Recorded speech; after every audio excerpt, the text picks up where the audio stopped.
है अगर गुरुवर का सानिध्य पाना तो विद्यासागर.गुरु पर जरूर आना।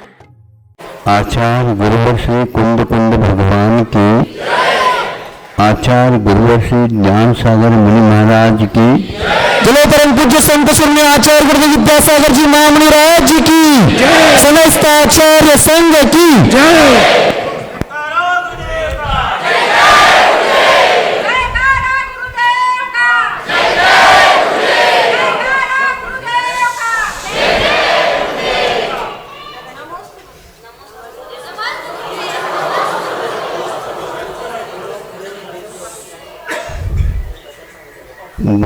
ज़्यादा नारे लगाने की अपेक्षा से आप भावों से ही सब कुछ करें, क्योंकि समय बहुत कम मिलता है अपने को।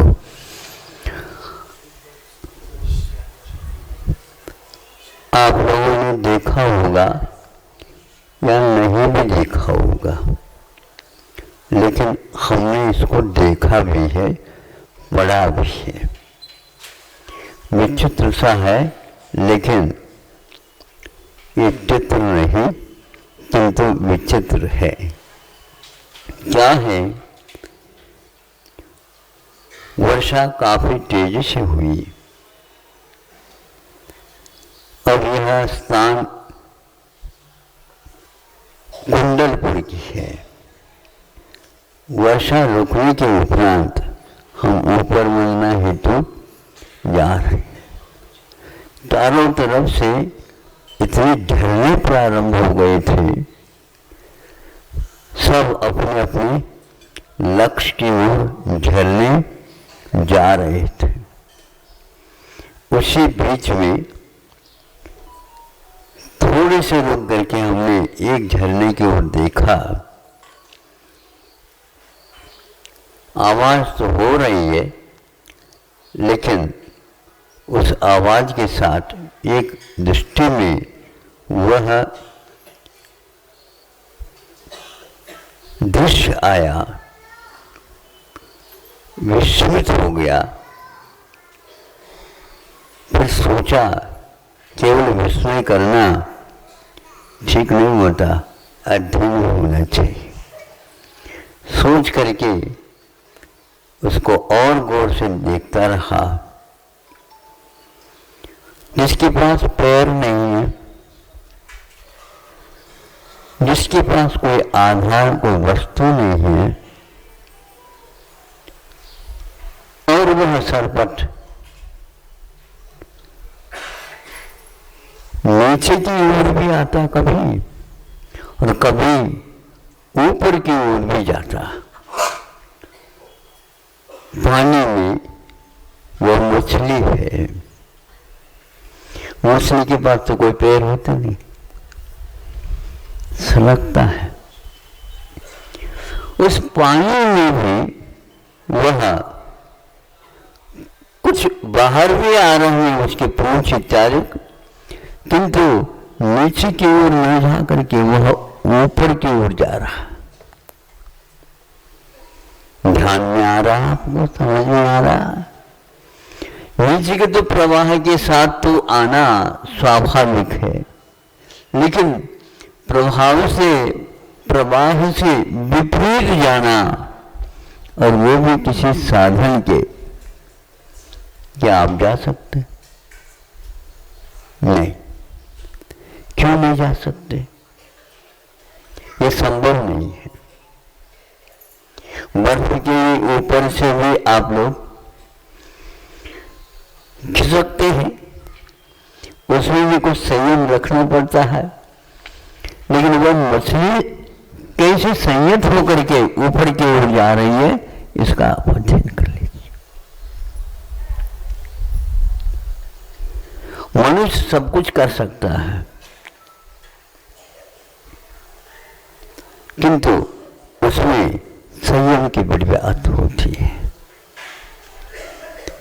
इसको देखने के उपरांत मुझे ऐसा लगा, हमने अपने पास जो कोई भी क्षमताएं हैं, उन क्षमताओं का उपयोग नहीं किया, और उन क्षमताओं को गौण करते हुए हमने अपनी वृत्ति को अन्यथा विपरीत दिशा में ही लेना प्रारंभ कर देती।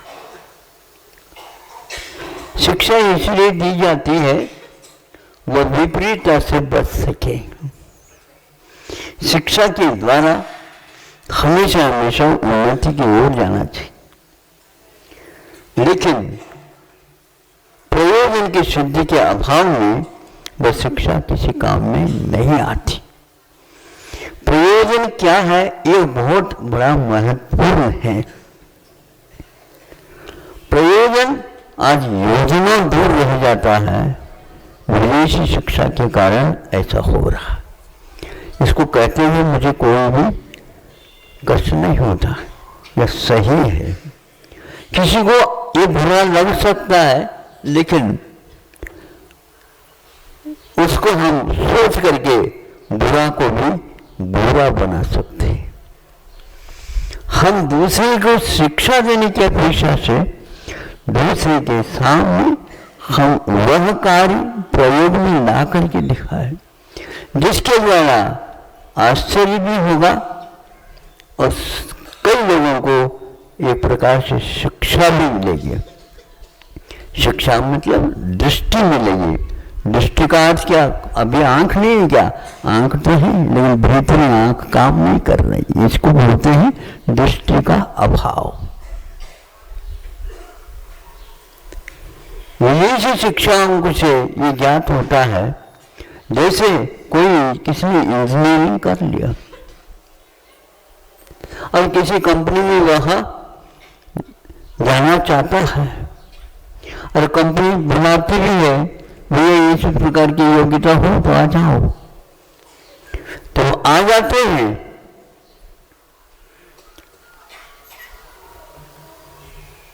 तो हमारे कंपनी में या आपको काम करना है, ये तो मुझे नहीं आता, हम ट्रेनिंग देंगे आपको, हम ट्रेनिंग देंगे आपको 2-3 महीने जो कुछ भी है। अब जो पढ़ा है वो काम में नहीं आएगा। सुन रहे हैं, वो पढ़ाई किस काम की, माता पिता को पूछ लो, निर्णय तो उनका था।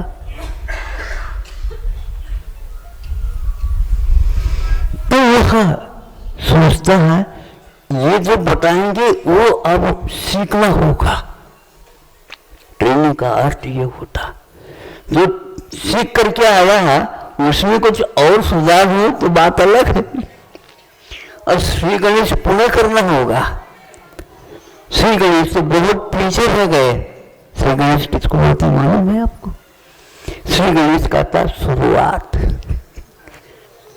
अब पढ़ाई ट्रेनिंग की शुरुआत हो गई। कोई भी जो पढ़ा हुआ था वो काम में नहीं आ रहा। इस प्रकार की शिक्षा की प्रणाली ने भारत को पंगु नहीं बनाया, मुल्ला नहीं बनाया, बहरा नहीं बनाया, बनाया वह अंधा जो दृश्य को देख ही नहीं पाता,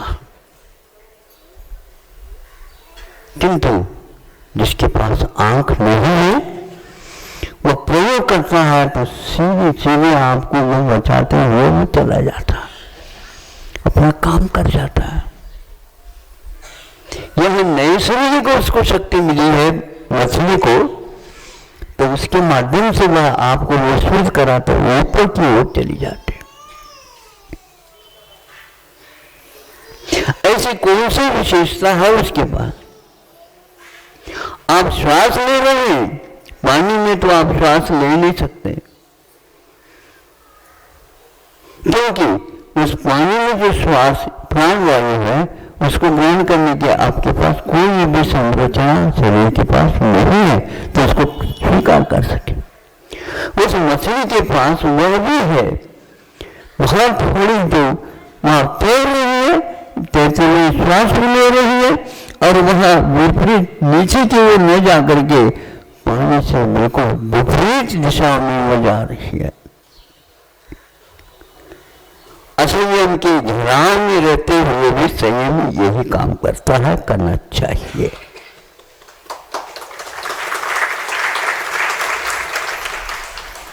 ये संयम का प्रयोग अपने आप में बहुत महत्वपूर्ण है। इसी का नाम है, जहां पर सुविधा नहीं है, जहां पर प्रतिकूलताएं हैं, जहां से हमारे लिए शिक्षण मिला ही नहीं, मिलना भी नहीं है, फिर भी उसी के बीच में रह करके 5 इंद्रियों के विषय है, मन का विषय है, 5 इंद्रियों को बंद भी कर दिए हैं, लेकिन मन को कैसे समझाएं? मन को पहले ही समझाया गया है, तब वह संयत होता है, तब वह पूरी जनता को या पूरी दुनिया को विस्मय में डाल देता है। यह संभव नहीं है, असंभव है, संभव कैसे हो रहा है? इसी का नाम तो संयम है।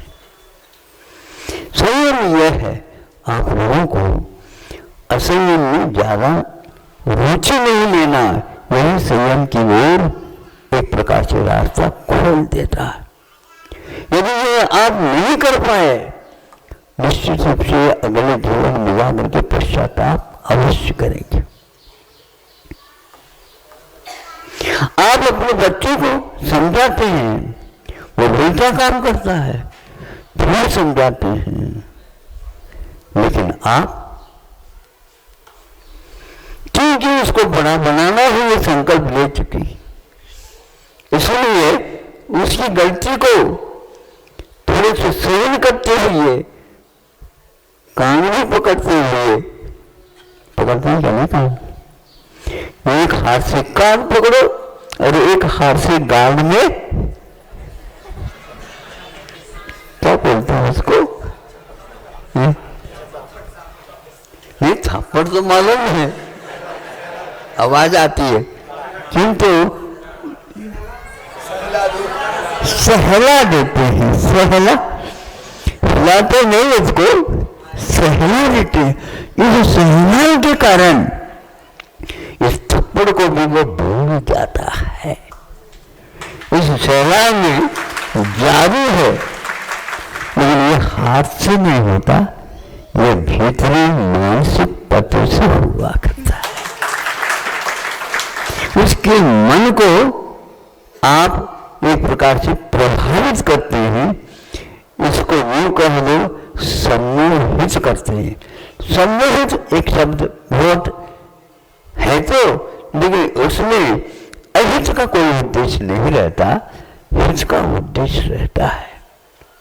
अभी वह थप्पड़ जो लगाया है, वो हाथ लगाने से अभी भी दुख हो रहा है, लेकिन वह भूल जाता है। इसको बोलते हैं प्रशिक्षण, इसको बोलते हैं दिशा बोध, इसको बोलते हैं संयम। हम असंयम की धारा में बहना नहीं चाहते, किंतु हम ये सीखे, प्रवाह में डूब क्या होता है ये निश्चित बात है, लेकिन प्रवाह के अनुसार यदि बहता है तो उसको सीखना अथवा तट में मिल जाता है। इस तट को पाने के लिए हमें प्रवाह से डरना नहीं, किंतु प्रवाह के विपरीत भी नहीं जाना। प्रवाह जिस ओर जा रहा है उससे में से थोड़ा सा पानी काटते हुए पीछे यूं जाए, अवश्य ही तट उसे मिल जाता है। ये प्रवाह कभी भी आपको प्रतिकूल नहीं महसूस होगा, किंतु हम प्रवाह में तैर नहीं रहे हैं, तैर सकते नहीं हैं, लेकिन वह डुबा सकते हैं, निश्चित बात है, लेकिन हम थोड़े थोड़े बहुत पानी को काट लेंगे। तीर की ओर जैसे जाते हैं वैसे पानी का प्रवाह हमारे लिए बाधक नहीं होता। सीधे उसके साथ यूं करेंगे तो निश्चित रूप से पानी का भार हमारे ऊपर आकर के डूब जाएंगे। इसलिए आचार्य ने कर्म का एक प्रवाह है, जब क्षेत्र काल भाव में थोड़ा सा परिवर्तन करने से निश्चित रूप से और उस प्रवाह में हम बच सकते हैं। हमेशा बचें यह संभव नहीं है। कर्मों के भी प्रवाह होने के कारण हमारी शिक्षा भी फेल हो सकती है और होती है तो फिर क्या शिक्षा न ले? शिक्षा न ले ऐसा नहीं कहा गया है, किंतु अभिभावक थोड़ी सोच ले। बच्चों को आप बाध्य करके कोई विषय का निर्णय नहीं देना। बच्चों को बाध्य करके इसलिए नहीं लेना क्योंकि उस कच्ची उम्र में वह आपके अनुसार ही चलना चाहेगा, लेकिन आपको तो कुछ पता ही नहीं कि क्या कौन सी शिक्षा लेना। सारी यहाँ की शिक्षा प्रणाली को, सारे यहाँ पर शब्द को, सारी यहाँ की कलाओं को, सारे यहाँ पर जीवन जीने की सामग्री को ध्वस्त समाप्त कर दिया गया है। तो भारत का हाल यह हुआ है। इसलिए आप लोगों को शिक्षा कौन सी है पहले देखना होगा। चिकित्सा की दृष्टि से देखते हैं तो हाल बहुत खराब है। जो औषध रिएक्शन कर रहा है उस औषध को छोड़ा नहीं जा रहा, जीवन पर्यंत आपको लेना ही पड़ेगा। कई बच्चे आकर के लोग मेरे पास हाथ छोड़ करके महाराज जी का आशीर्वाद दे दो, क्या है मेरा दवाई छोड़ जा। अब हंसने लगे आप, और दवाई लेते क्यों हो? पहले शुरुआत में तो उन्होंने कहा बस 2 पुड़ियां ले लो सब काम हो जाएगा। अब पुड़ियां बढ़ती जा रही है, मात्रा बढ़ती जा रही है, अब छोड़ नहीं सकते। उन्होंने ये पहले कहा बीच में छोड़ोगे तो जब आज तक जो लिया है वो सब खराब हो जाएगा। इस बीमारी के कारण वह हैरान हो गया। हजारों व्यक्ति इस प्रकार मेरे पास आ जाते हैं। औषध वही है जो गुणकारी हो। यदि वह गुण हो रहा है, धीमे हो रहा तो उसको थोड़ा सा बदला जा सकता है, लेकिन वह जीवन पर्यंत का काम नहीं समझ में नहीं आता। असह्य की मात्रा ऐसी हो गई, भोजन करना आवश्यक है लेकिन कुछ नहीं भोजन करना ये गलत है। जो भारत में चिकित्सा पद्धति से उसको आहार के ऊपर ही रखते थे, आज आहार कुछ भी ले लो लेकिन कम करते जाओ। कुछ भी ले लो, कितनी बार भी ले दो, बार बार भी ले लो तो कोई बाबा नहीं। अरे यही आप एक बार भोजन कर लिया तो दूसरे भोजन के बीच में जो अंतराल है 3-4 घंटे का, उसको यदि उपयोग में नहीं लाते हैं तो निश्चित रूप से आपका आहार विष के रूप में परिवर्तित हो जाएगा। आज यह शिक्षा दी जा रही है, चिकित्सा दी जा रही है कि आप तो थोड़ा लेते रहो। शक्कर की बीमारी, डायबिटीज में ठीक हो जाए, ठीक तो नहीं होगा किंतु आगे नहीं बढ़ेगा। कब रुकेगा? रुकना थोड़ा सा रुक तो जाएगा, लेकिन आप लेते चले जाओ। यह पाचन शक्ति के ऊपर बहुत बुरा प्रभाव डाल रहा है। जितनी भूख लगेगी उस भूख को सहन करना पड़ेगा 3-4 घंटे, ताकि उसी उष्णता के कारण उसका पाचन हो जाएगा। ये आज चिकित्सा में कोई नहीं बताता, इसलिए मैं कहता हूँ धीरे विश्व में सबसे ज्यादा ये शुगर की बीमारी है तो भारत में है, और शक्कर भी यहाँ पर काफी उत्पन्न होता है। गन्ना सुन लो पहले, इस गन्ने के चक्कर में आ जाओगे, गुड़ का अमृत आपको मिलेगा नहीं।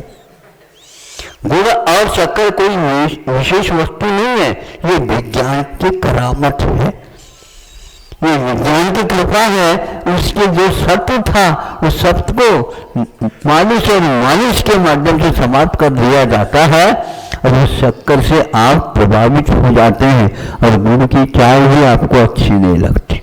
गरीब लोग और किसान पीते हैं और आप इसको पीते नहीं। इसे शुगर की बीमारी गरीबों को नहीं होती, जो मेहनत ज़्यादा करता है। और आप लोगों को तो गाड़ी में लुढ़कते रहते हैं, वो छोड़ोगे ही नहीं। इस बात को सभी लोगों ने अध्ययन कर लिया, सुन लिया, सब कुछ हो गया, लेकिन छोड़ नहीं सकते। इसको बोलते हैं सफेद जहर। शक्कर को जहर कहा जा रहा है, लेकिन फिर भी लिया जा रहा है। आज शक्कर की एक प्रकार से जो स्वाद है, उस स्वाद की मात्रा बढ़ गई है। दूसरा कृत्रिम शक्कर का निर्माण हो गया, जिसको सैकरीन आप लोग बोलते हैं। गुणित क्रम से मिठास बढ़ गया, लेकिन उसको हजम करने की क्षमता आपके पास नहीं है। रोग की वृद्धि होती चली जा रही है। और पढ़े लिखे जो है ना, इसको जानते हुए भी उसको आंख बंद करके ले रहे हैं। उनकी वो पढ़ाई हमारे लिए अभिशाप सिद्ध हो रही है। उनको देखा देखे अनेकों व्यक्ति उसका प्रयोग करते चले जा रहे हैं। भारत की दशा शिक्षा के कारण नीचे की ओर जा रही है। ये कहते हुए हमें कभी भी बुरा नहीं लगता, क्योंकि आप लोग कहने के बाद भी आपकी आंखें नहीं खुल पा रही। समय आपका हो गया, आज थोड़ा सा समय कम था। मसले के उदाहरण के माध्यम से आपकी गतिविधियाँ हमने आपके पास ही रखा है कि ट्रेनिंग लेकर के इन बच्चों को एक प्रकार से उस अध्ययन से वंचित करना आप लोगों ने सीखा है। अभी भी आपको यदि नींद ठीक नहीं खुलती है तो मैं क्या कर सकता हूँ।